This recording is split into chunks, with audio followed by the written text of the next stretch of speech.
Good evening and happy Tuesday. It is the 5th of November here in New Zealand, where our Electron rocket is ready for its next mission to space. We are counting down to our 11:54 p.m. local time liftoff for today's launch for a confidential commercial customer. Now, launch operations have been going smoothly so far, and the weather is expected to remain clear all the way through to T0. Electron is looking good, and our operators are ready to make their way through the final few milestones in the countdown to liftoff. My name is Muriel Baker, and I am joining you from our Mission Control Centre in Auckland, New Zealand. Now, today's mission will be the 54th time Electron lifts off the pad and heads to space, carrying its 198th payload on this dedicated mission. A dedicated launch service means the satellite operators who fly with Electron get to choose and change their launch date, pick which of our launch sites to fly from, and in some cases launch on incredibly short notice. And that will be the case for today's mission, which we are launching to orbit in less than 10 weeks since the launch contract was signed, making this one of the fastest contract-to-launch turnarounds since Electron has been flying. We're back on Pad B for today's launch, our second of 2 launch pads at our private orbital launch site on the east coast of New Zealand. Electron will fly today with its payload on a southern trajectory across and over Antarctica on its way to low Earth orbit. Our next check-in with Mission Control will be in just a few minutes, when our launch director will begin their status check-in with the Mission Control operators, called the Go-No-Go poll. But since we've got some time until the 9 Rutherford engines at the bottom of Electron ignite for liftoff, let's enjoy some beautiful footage of a different rocket engine. Our medium-lift launch vehicle Neutron will be powered by the Archimedes engine that we are building at our Engine Development Center in California, and hot firing at our propulsion test complex at NASA's Stennis Space Center in Mississippi. Now, we've been burning hot this summer with Archimedes hot fires, putting our new liquid oxygen and methane oxidizer rich closed cycle engine through hundreds of tests and various operating stages. So let's check out some of that footage.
An engine test and development campaign is an iterative process that means lots of tweaks and pushing engines to their limits. And Archimedes is well into this process now, and we continue to be impressed with its performance. You can look forward to seeing a lot more blue flame as that campaign continues. Now, the propulsion team has designed Archimedes as a next-generation reusable rocket engine. Now, Neutron will fly with a configuration of 9 of these staged combustion liquid engines on its first stage, using Archimedes to launch and land the reusable first stage of the rocket with a combined liftoff capability of 1,485,000 pounds of thrust. Now, Neutron's second stage will fly with a single vacuum-optimised Archimedes, capable of up to 200,000 pounds of vacuum thrust. Now, taking a newly designed staged combustion liquid rocket engine through to hot fires in its flight configuration in just a few short years is a really impressive effort by the team. Because building your first engine is hard, but building the next 10 and the next 50 is even harder. And that's why our production teams have worked in parallel to have the manufacturing and assembly lines up and running for Archimedes. And just recently, we shipped another Archimedes out the door that's already arrived at Stennis for testing, bringing us closer to Neutron's first launch next year. All right, time to get back to our workhorse Electron rocket, the 54th of its kind since our first launch in 2017. And we are coming up shortly to the go, no-go sequence run by our launch director in mission control, Paula Torres Serralonga. Now, we have operators stationed at the Mission Control Centre, you can see on your screen here, and at our Range Control Centre located at the launch site. So at T-minus 12 minutes, our launch director will begin the poll to check that all stations are ready to proceed with those final few minutes of the countdown. And that is coming up now in just a few seconds.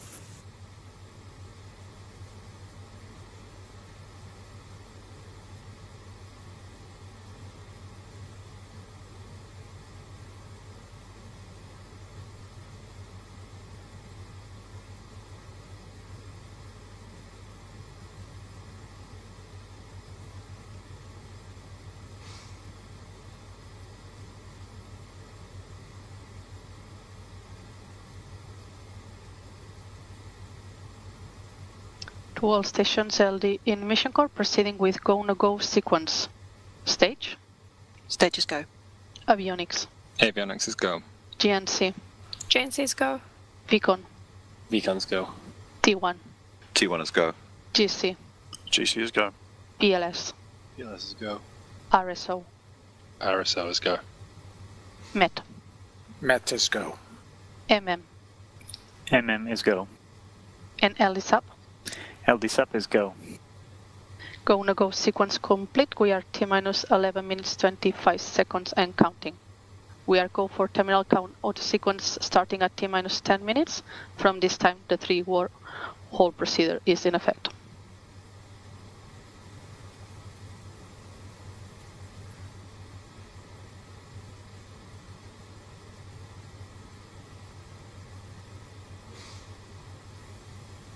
All right, as you have heard, Mission Control has given the all clear to move ahead with today's final launch preparations.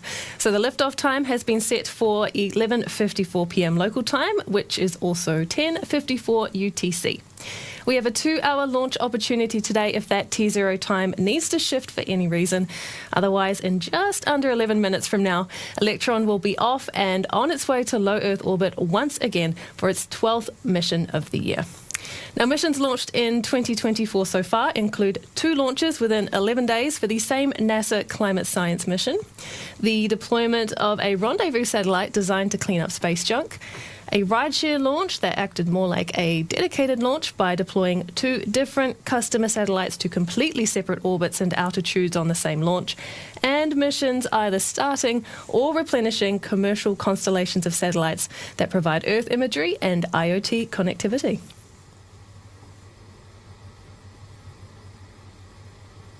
GCLD mission cord. LDGC. GC proceed with sequence 57, but terminal checks. Understood, sequence 57 in work.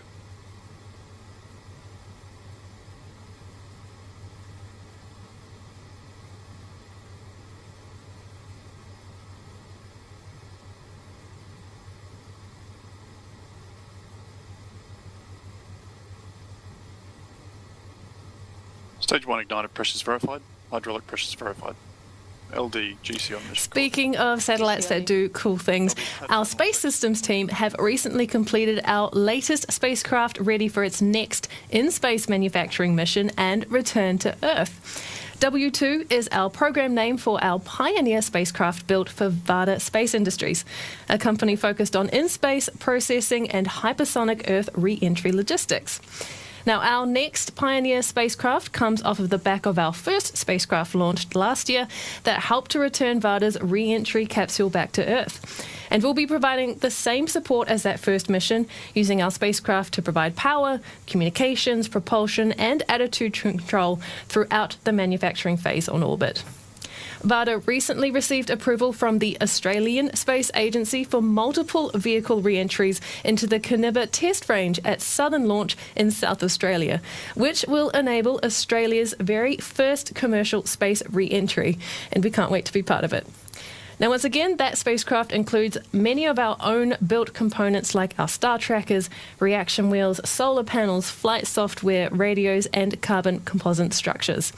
And this one is just the latest in a lineup of exciting spacecraft that we're building right now, or which we have already completed, like 2 spacecraft for a science mission to Mars called Escapade, 2 completely different constellations of spacecraft, one for commercial communications, one for national security, and other individual technology test missions that range from radio connectivity in space to cryogenic fuel storage on orbit. Rocket Lab might be our name, but rockets were just the start, and we are much more than just a launch company today. So if the idea of working at an end-to-end space company covering launch, satellites, and everything in between gets you excited, then there is a place for you at Rocket Lab. And we've got open roles in our Electron, Neutron, and Space Systems teams across several states that could be right for you. Check out what it takes that makes our team the best in the world. If you walk into any of Rocket Lab's facilities, the first thing you'll read is "We go to space to improve life on Earth." And that's really the foundation of the entire mission of Rocket Lab. So the way to think about Rocket Lab is we're not just a launch company, not just a spacecraft company, we are an end-to-end space company. And I think what sets Rocket Lab apart is you actually get to build hardware that goes to space. And not just go to space, but go to Mars, go to the moon. You're never like a little gear in a giant machine. You get given huge responsibilities within the company. If you come to work at Rocket Lab, you can expect to build beautiful things that work beautifully. Don't expect 9 to 5, but do expect to have an actual meaningful impact on the world.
A check-in on the clock, and we are now at 4 minutes, 44 seconds and counting to launch with Electron. Now, in just a few moments, that countdown will be taken over by the rocket's onboard flight computer from T-minus 2 minutes. Checks are completed autonomously by Electron as it prepares for liftoff, though it will continue to receive liquid oxygen into its propellant tanks up until about T-minus 1 minute and 30 seconds. We'll know that has been completed when we hear a call out from the mission control control operator that the lock system is in circulation. The next event will be confirmation that the rocket's first and second stages are fully pressurized for launch, which happens within the final 60 seconds to liftoff. And then it's over to the 10-second countdown by the launch director, with Electron's engines set to ignite at T-minus 2 seconds before liftoff. And all of that is coming up next, so we are going to bring up the mission control audio channels now and listen in.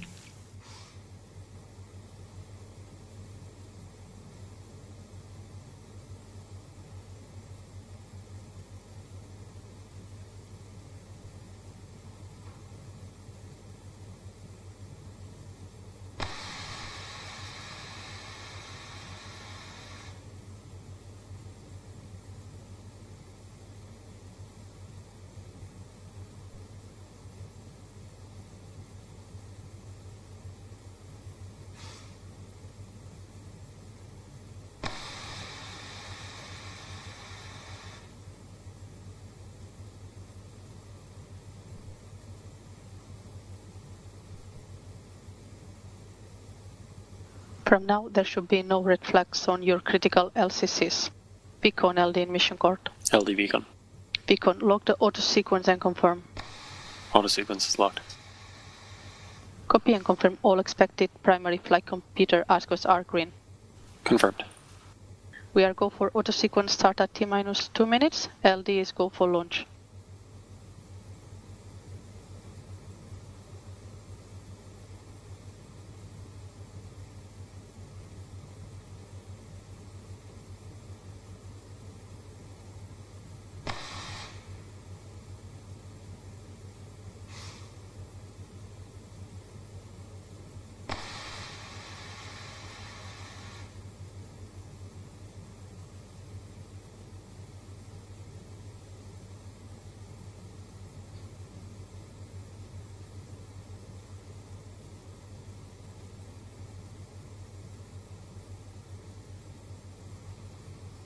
The vehicle is full on internal power.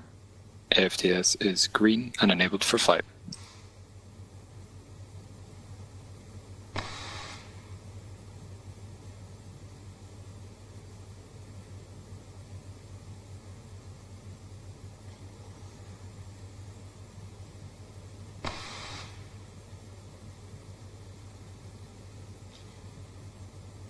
LOX load is complete. System is in recirculation.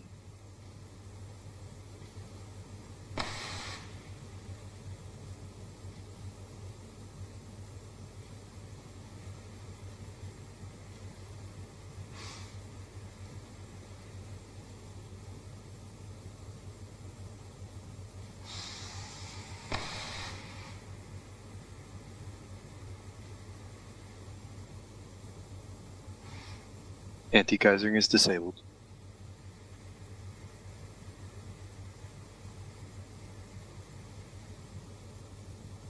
Stage 1 and Stage 2 tanks are pressed for flight. High flow engine purge enabled.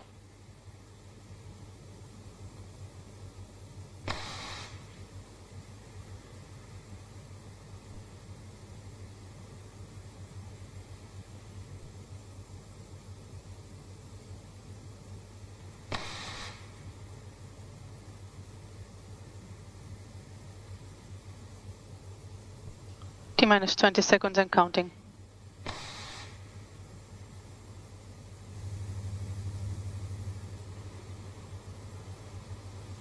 10, 9, 8, 7, 6, 5, 4, 3, 2, 1.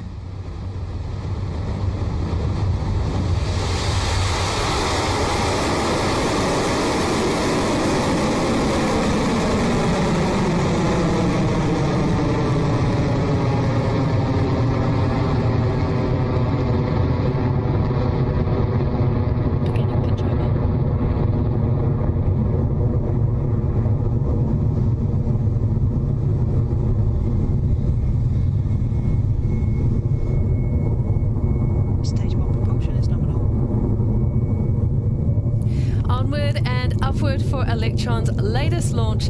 The rocket has now reached speeds of more than 500 kilometers an hour as it approaches its first event, a milestone called Max Q. And this is when the rocket experiences the maximum amount of aerodynamic pressure, also known as the point in the flight when the structural load against Electron is at its peak. It's the guidance, navigation and control operator in mission control who will call out Electron's approach to Max Q and when it has cleared it.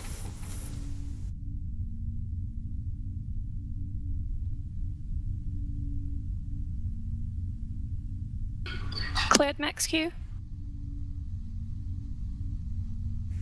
There we have it. Confirmation Electron has passed through Max Q. We are now past 1900 kilometers in altitude, traveling per kilometer per hour and past 18 kilometers in altitude. Now, next up are the three key events coming up next. The main engine cutoff called MECO, stage separation, and then stage 2 engine ignition. MECO is when all 9 Rutherford engines shut down simultaneously to prepare for the next phase in flight. And then after those engines shut down, Electron's first and second stages will separate. Now, stage 1 will return back to Earth, while stage 2 heads in the opposite direction to continue onto orbit. Then finally, the vacuum-optimized Rutherford engine on Electron's second stage will ignite to carry on with the mission. And those three events all take place in a quick succession over just a few seconds. So let's listen in for those calls now.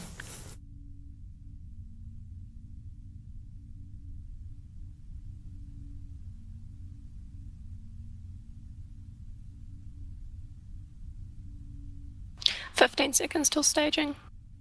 Entered burnout detect mode.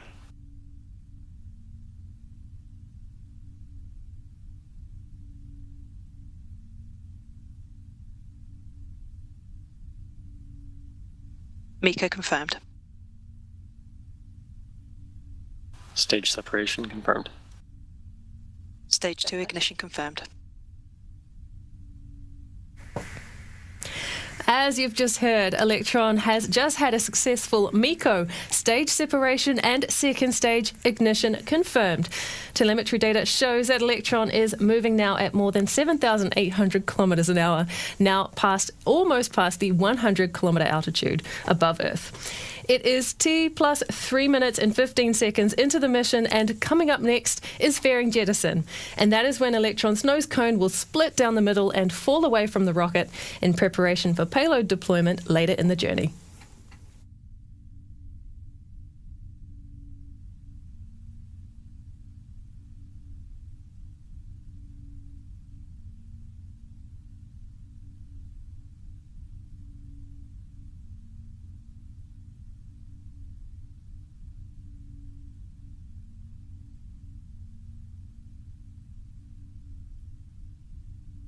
Stage 2 propulsion is nominal.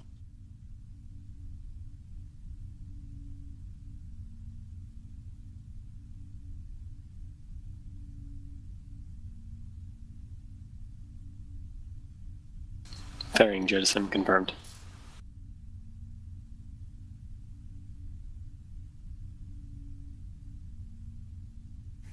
We heard it there from Mission Control. That fairing has now separated and jettisoned.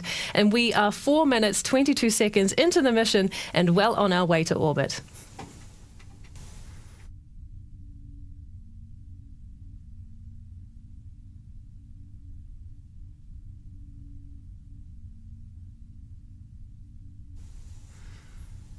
We have another couple of minutes to go with this second stage engine burn. That's the nozzle you can see on your screen that is attached to the single Rutherford engine that is powering that second stage. Now, this engine here has a total of 5,800 pounds of force in the vacuum conditions of space, with a specific impulse of 343 seconds, which is the measure of how efficiently the engine is generating thrust, that force that moves the second stage through space.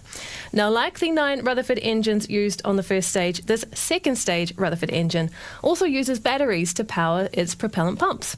And shortly we'll be approaching a launch milestone related to the batteries that is called the battery hot swap. And that's coming up shortly at around T plus 6.5 minutes.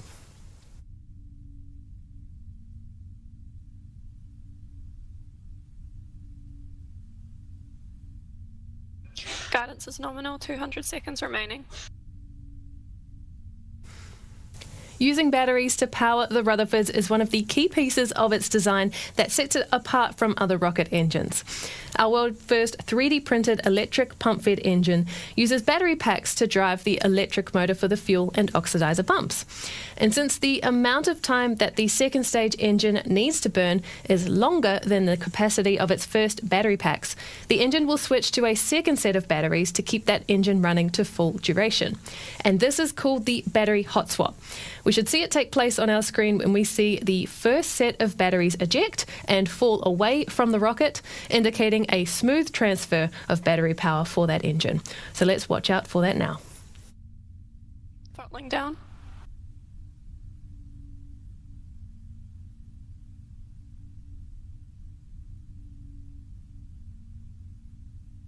Battery jettison confirmed. Hot swap successful.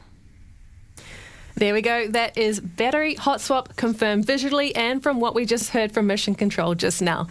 The mission is continuing nominally along its trajectory, now past 211 kilometres in altitude and getting close to its required orbital speed of around 27,000 kilometres an hour. AFTS has saved.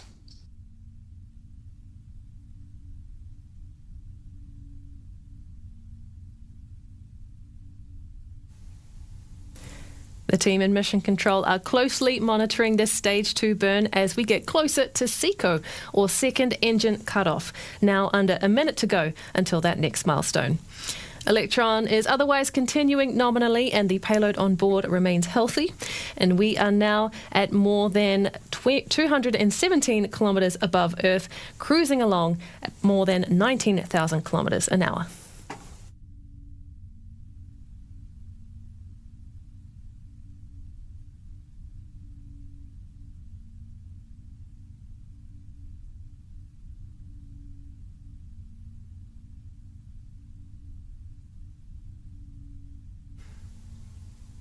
It is now T plus 8 minutes, 2 seconds into the mission. The second stage engine continues to burn, but very soon we will be coming up to that second engine cutoff.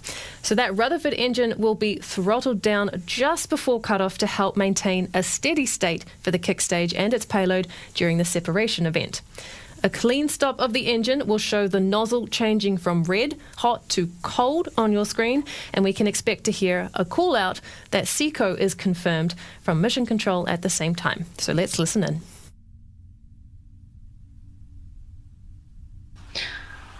Guidance is in terminal, 20 seconds remaining.